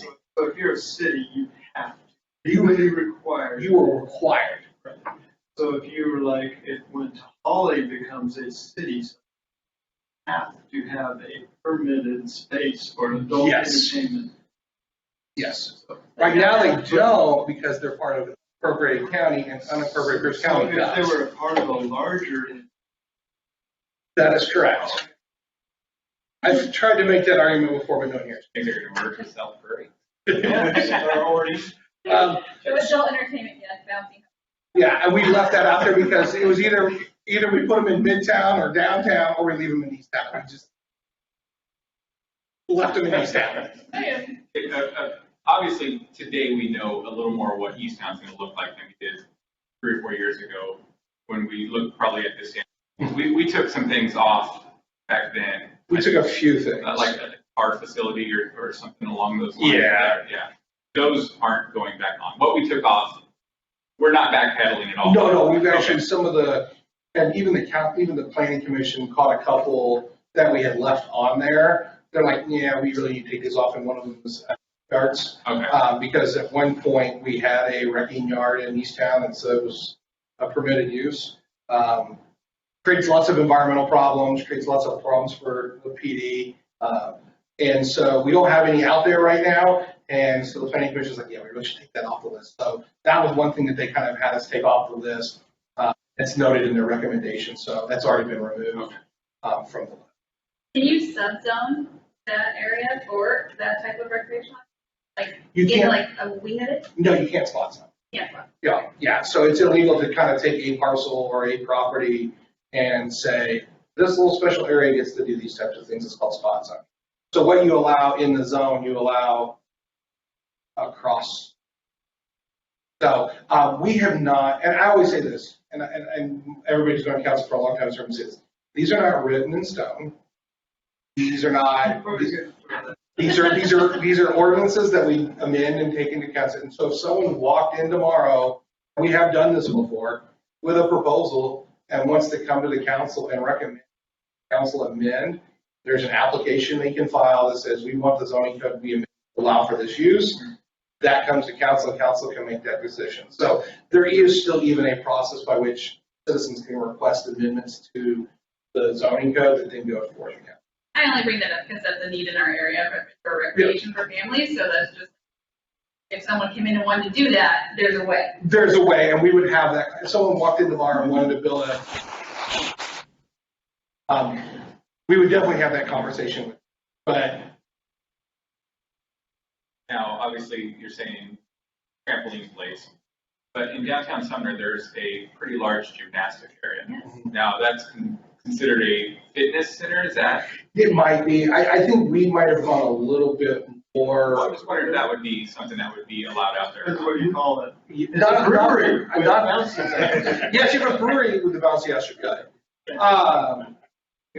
The way, I think the way we crafted this, because we have a limited area, we were a little bit selective. I think Sumner was a little broader in allowing some things, but we don't have as many acres of land. And so to create the 1,000 job threshold that we need to do to get qualified as an industrial center, we really were more. Okay. That's 6 employees. Yeah, we were really more fine-grained in our approach because of our limited area. I had 9. McClymonds has a question. We can't see this. McClymonds, go ahead, So, hi. So why now? If it looks like Easttown is on the trajectory that we want it to be on, why now? I mean, can't we just say, oh, I think it looks like to everybody goes, yeah, this is good. This is the way this is going to work. Why can't we why does government have to get in and muck with this? Can we just let the economic environment kind of rule the day? Let's say a trampoline nation goes in and a mommy says, I don't want my kid getting run over by a truck. And trampoline nation says, oh, I'm going to move over out of Easttown. Government doesn't have to solve every problem. I mean, this looks like it's already on a healthy trajectory. It looks like people have already figured out what's going to go in Easttown. Most of the constituents I know back this idea that Easttown is a light industrial. So why do we need government to do this now? It's just creating more laws, more burden, and then we may have to change it. Somebody may have to come to us where right now, I think it's going to work, right? I mean, I'm just like, I think certain parts of our city are overplanned, right? I think it's nice to have planning and to do all that stuff, but I also think that prevents the natural ebb and flow and the pendulum to go back and forth because things change. A lot of the plans that we've put in place, we've amended and we've changed and we've moved them around. We spend a lot of money doing that. If they weren't there, would we be spending that money? Would our citizens be looking at having to deal with this? And I just look at that. My question is, so what the real quick, clear question. What if we don't do this, Jason? What would happen? There are uses that are proposing and leasing to go into facilities out there already that would not. Say that one more time. There are currently developers who are working on leases for uses that are currently not allowed in. It's a two-way sword, right? So we are adding uses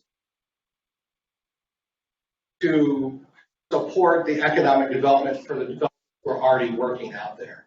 So that's part of this analysis. Part of this is we are adding light industrial uses that are currently not permitted. Second, when we did the first development in Easttown, I remember Councilmember Watson remembers this conversation, there was a lot of discussion around the standards, the design standards that were written for Easttown. And the design standards that were written for Easttown were written because we did not know what was going to happen on each parcel. We didn't know if you were going to have residential and then a restaurant and then an industrial development. So everything was written so that it would be self-contained and each parcel would have to deal with things. We actually had developers very frustrated with the standards that we had in place.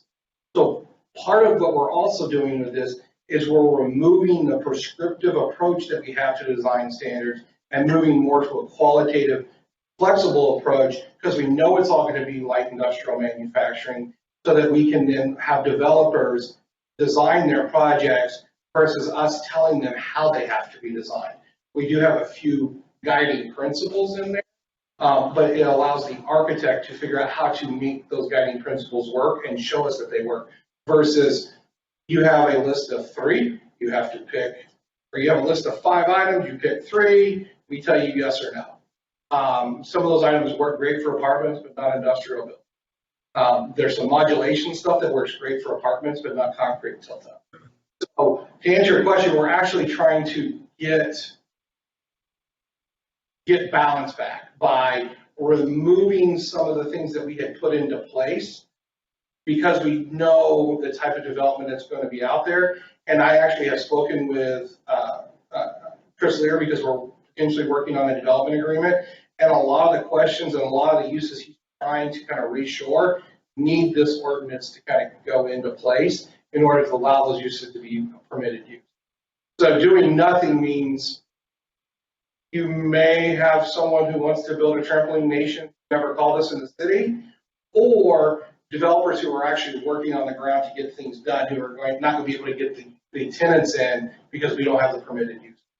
So I agree, Councilmember McClimus, that sometimes we can overregulate issues, and this is attempting to balance those 2 items, which is kind of what I was getting to. Like with the regulations, we remove the prescriptive requirement for bulk and scale modulation and went to a qualitative approach. The only things that we kind of put in here is when you're facing the street, we want you to have a face that looks nice and not ugly. We don't want the bay doors facing the street. And the projects that are out there pretty much comply with regulations anyway. And we don't want the whole thing to be an exterior storage. Once again, we put the regulation in place so that we get the biggest bang for our dollar. A big yard laydown, big, large laydown yard, not the same economic benefit. And so that's where these standards are trying to drive. They're trying to guide the economics to the best benefit for the citizens. Because as the tax base out there delivers and develops, those taxes are funding services that the residents take advantage of, not necessarily the businesses. Marks. So the question I would follow up, I'm sorry, Mr. Mayor, may I? That's fine. Continue. So then the question I would follow up with is what, this is an issue of property rights, right? Because we're changing what somebody can do with their property. And if we're going to change something they're going to do with their property, we had a public hearing, right? So how many people were at the public hearing that understood the changes to the zoning? Because there are changes to the zoning, like you said. You can't have a wrecking yard, right? So if there's anybody out there that thought, oh, I'm just going to put a fence up and start storing everybody's cars, that's not going to happen anymore.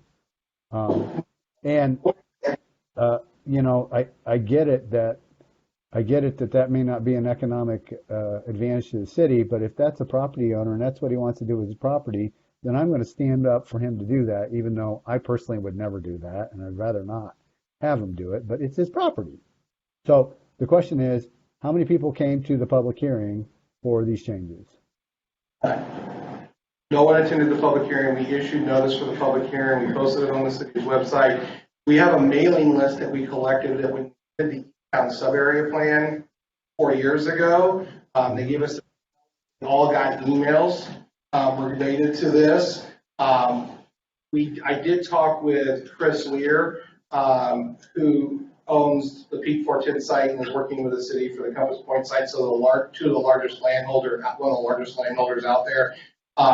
And he was more wanting to make sure that the things that we were adding to the ordinance were there, and they were, so he was happy with that.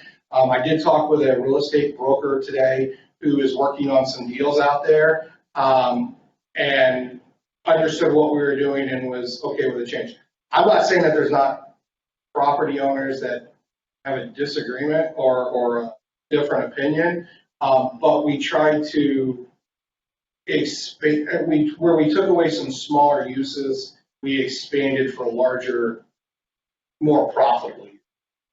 And by doing that, we were able to streamline the regulation, we were able to streamline the standards, and also begin to look at the way we did mitigation for those larger projects versus having to do them on a kind of small scale by scale.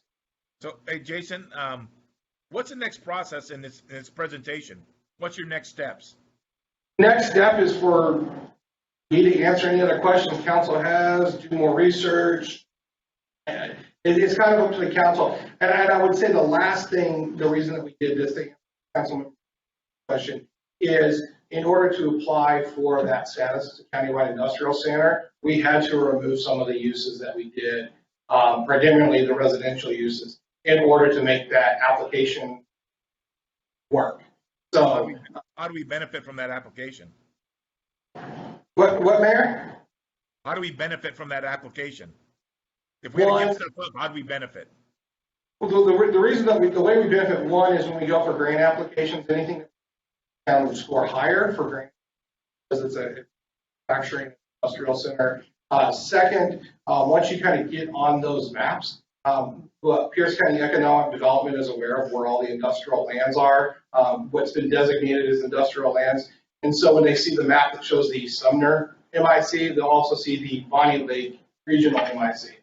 So it kind of gets us some exposure and clout out there So once council's done with their questions on this, what's their next steps? Do they have to vote on it, or what's going to be going on? That's totally up to council. They can either table it to another workshop with more discussion. They can move it forward as a vote item to the next council meeting. The council's really in the driver's seat as it comes to. Did we have a public hearing on this one? We already had the public hearing. It was done by the planning commission. Anybody show up?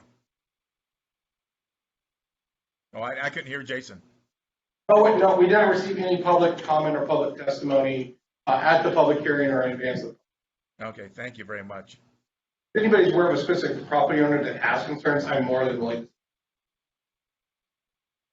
So, council, any other questions? Councilmember Swatman? I see your hands. I see your hands. Very good. So, yeah, Jason, planning commission on doing looking through all these uses. So, trying to figure it out makes a lot of sense when we're make sure that uses are like nuclear plants or what have you, right? Right. But I'm definitely in the camp of where Mr.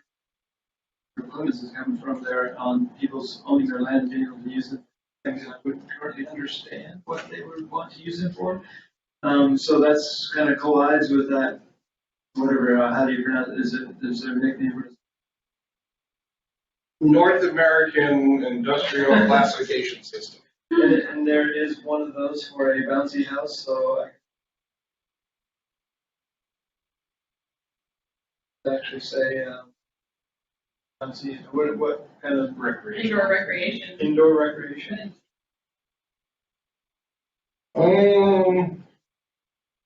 If I had to guess, I know indoor recreation. Not gonna be enough. It's already zoned in. We just had a discussion about it. It could be under facility centers and recreation, or it could be under amusement. I'd have to dig into the NCIS code. Yeah, because you could have fast pitch clubs, soccer clubs, all kinds of different entities using that space. Yeah, that's what I was concerned about, of course, is basically, you know, and I agree with what you're kind of thinking. But yet I'm like thinking also what someone's talking about, you know, somebody's going to build a building and they decide that they want to rent to their uncle that has this great, you know, athletic program going on. And then they come to the city and the city says, well, you know, it's not NACIS, or it is NACIS code, whatever, it's not permitted. You can't do it. Right. Right. Those types of issues. Those are always the tricky issues. But I would say we kind of do that every day. I mean, that's kind of, right. that's what planners do every day when they come in and put in a chains facility in the middle of an R1. And we say, yeah, that's not a permitted Right, use. yeah, I mean, but that's compared to commercial use to residential. Or you have more of a clash there. But when you get out, you know, sticking with the East Town scenario, well, I guess back again, though, you know, philosophically, you're saying that I don't want somebody to use the space that they have actually put their dollars behind for a use that I think is not going to generate the tax value. well, what I would say is there's nothing wrong. That's good philosophy. I think we're trying to balance all the things. Non-industrial uses outside of industrial areas, really focusing on kind of industrial development. And to draw a comparison, I mean, every day when someone wants to come in and say, hey, I have own this property, it's 4 acres, it's in the R1, I want to build 3 triplexes on it, say no. So that's telling somebody in the R1, you can't build a dense residential development because we have, as a community, identified this area for low density residential development. Same thing here, we're just saying, we as a community have identified this area for industrial type development. But you collided directly when you went out there really more with that concept of, this is my, I'm not going to live out in East Town. That's usually not what you do. You know, it's not your domicile. You made a business investment, usually what you're doing out there. You're trying to, you know, make an investment with your dollars, not with public dollars. You're trying to build a building and then you're just trying to decide what kind of uses put in there to support your business. You're trying to do. So, yeah, Justin. So I can lay it out this way.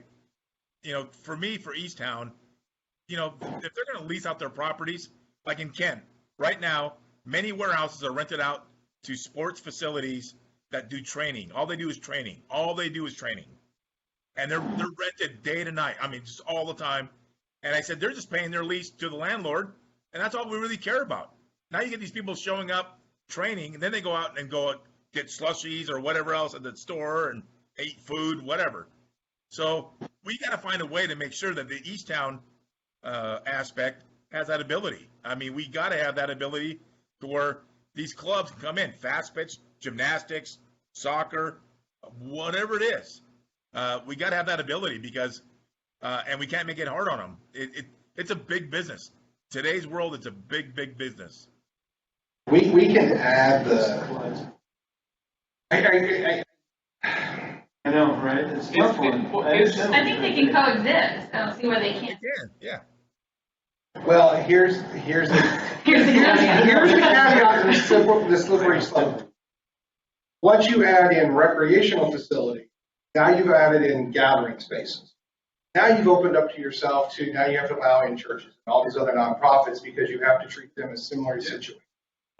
So we just went through and did why we removed some of these things in Midtown so that we're protecting our tax generating areas from non-tax generating sources. So it's not just a matter of just adding one user. We could do that. We could drop this whole thing. And I don't know what we would do with the developers who are wanting to build that type of development because we don't have the standards. I can't see why we can't do both. I just don't understand how we can't give it the flexibility to do what you want to do, but just do it right. That's all we care about. I don't think we're at the point where we want to dictate everything that goes out. I don't think we want storage units. I think I've heard that clear from a long time ago. But maybe council wants that. But I don't think so. I think we can make it open to where folks can do these things and be successful. You're choosing what you want to limit. Well, Are there triggers for? So obviously, we're trying to become an MIC, manufacturing industrial. Within that code, There's specifications of employment per square foot of facility or Just land use. total. To reach 1,000 jobs, there's a couple criteria. One, you have to have 1,000 jobs, and two, you have to limit non-industrial type use. All right, well, I don't see 1,000 jobs out there, so. Out of about 500 right now. Yeah. And when, The teeter development, right, and that's one development. We've done the math. If Peak 410 and Compass Point get off the ground, we're going to add 1 million area, which will add over 1,000 jobs just in those developments. Yeah, but why do you think that? Because you know the business targeted at that? Kind of the business uses that targeted and the averages that you see. I mean, you can look at industrial areas and look at the. Because you know the reason I say that, of course, right, is because Pierce County went through that big exercise where they created that huge industrial center in Spanaway, They were like, yay, party on. And they went out there with people to the gigantic, enormous warehouse and said, oh, where's the jobs? And they said, jobs? What are you talking about? We got 3 robots. Yeah, no, we're working with the developers. We're looking at the averages. So some would have higher, some would have lower.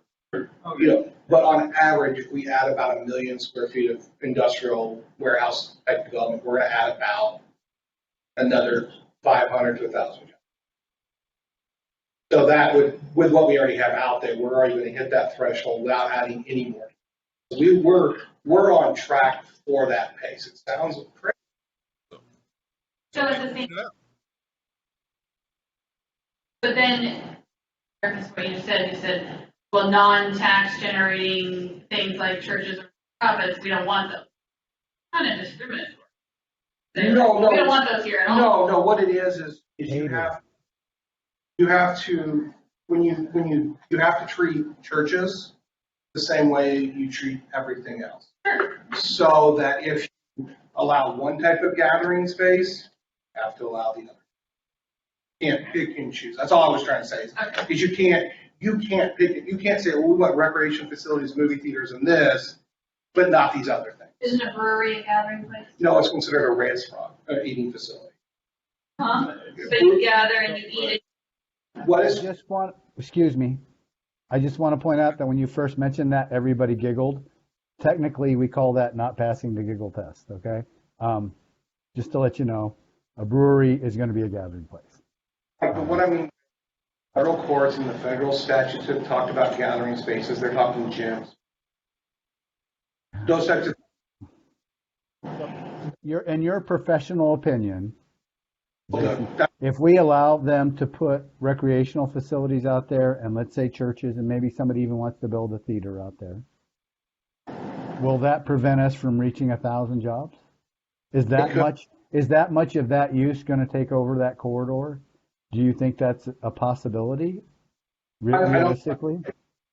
I don't know about the use calculations, but I do know from when I go to submit the applications from Matrix, I would have a hard time showing the non-industrial, non-residential. So it's a 2-part test. And I will say, in my 10 years of being here, no one has ever approached me about building a trampoline nation. No one's ever approached me about building a church out there. No one's ever approached me about building all the things that were pulling off the list. No one has ever approached the city. The things that we are adding to the list is what people are approaching us about building. Yeah, but see, the problem is that I see with the great big buildings you're talking about, sometimes those are the buildings that people build, the larger tilt-up concrete, and they put many of the spaces in them for various spaces in various times, right? So it's not like they're going to use the whole building for corner of it for, putt golf or whatever, and do something else the rest of the building until it builds up. I would defer to council. Like I said, when the council adopted our work plan, we were tasked with 2 things. One, updating the East Town development standards to support the area to be developed as a light industrial manufacturing use, and 2, to get ourselves ready to make this application. This ordinance fulfills that work item request. This is not a mandatory thing. This is not one of those times where I'm saying, council, you have to pass this, or you don't have to pass this. This is completely optional on the council's behalf. I think, Kathleen, are you wanting to jump in? I was just going to jump in really briefly about the assembly use issue. Jason, we can talk more about this offline, but I'm not convinced that allowing indoor recreation would open the door to the religious land use issues that we've talked about in the past. So I think if that is a specific use the council's adding, we can certainly talk about it. So at this point then, I think we just kind of sit on this and have it, I guess, set it for more discussion later on, or what's council's desire? Say yes. I would say yes. Okay. I don't know how they just can't coexist. And then Bring it back in 2 weeks?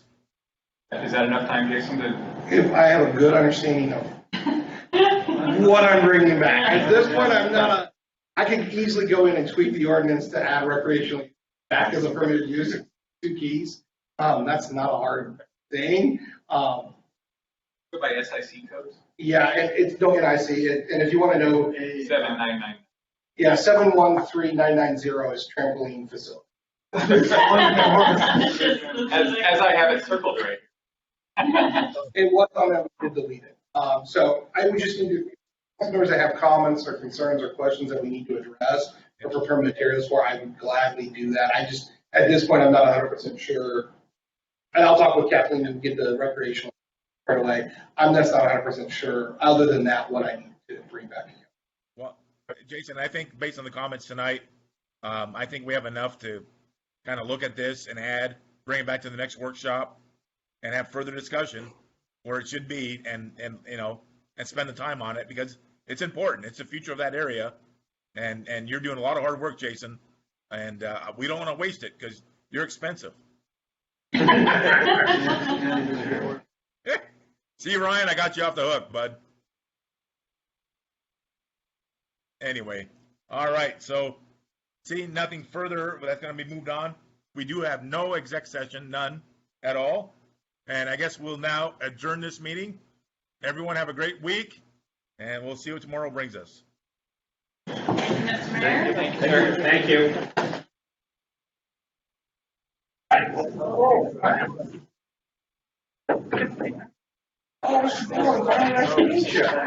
Talk to you on the phone. I didn't know about that.